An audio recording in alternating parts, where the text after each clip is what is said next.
പണി എന്ന സിനിമയ്ക്ക് ശേഷം എൻ്റെ റിലീസാവാൻ പോകുന്ന 4ാമത്തെ ചിത്രം കൂടിയാണ് മാജിക് മഷ്റൂം. ഞാൻ ഈ പടം ഓണായി കഴിഞ്ഞ് ഞാനൊരു ഫംഗ്ഷനിൽ വെച്ച് നാഷികയെ കണ്ടു. അപ്പം നാഷിക അന്നേരം ഞാനൊന്നും ചോദിക്കുന്നതിന് മുമ്പ് തന്നെ നാഷിക ഇങ്ങോട്ട് പറഞ്ഞു, എടാ നിനക്ക് പറ്റിയ വേഷമൊന്നുമില്ല, അതുകൊണ്ടാണ് ഞാൻ വിളിക്കാഞ്ഞെന്ന് പറഞ്ഞു. അത് കഴിഞ്ഞ് കുറച്ച് ദിവസങ്ങൾക്ക് ശേഷം എനിക്ക് നാഷികയുടെ ഒരു കോള് വന്നു.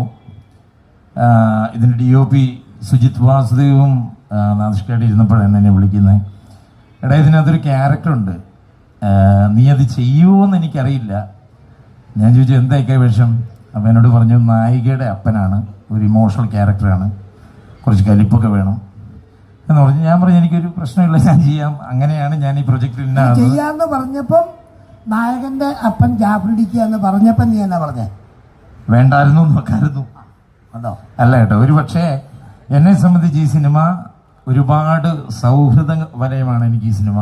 കാരണം എനിക്ക് നാഷികയും ജാഫ്രിക്കയും ജയസൂര്യക്കായിട്ട് ഒരു 20-25 വർഷത്തെ ബന്ധമുണ്ട്. ഞാൻ ആ സിനിമയിൽ നടനായി വരുന്നതിന് മുമ്പ് ഒരു സാധാരണ ഒരു വിദേശി എന്നുള്ള രീതിയിലാണ് ഞങ്ങളുടെ സൗഹൃദം.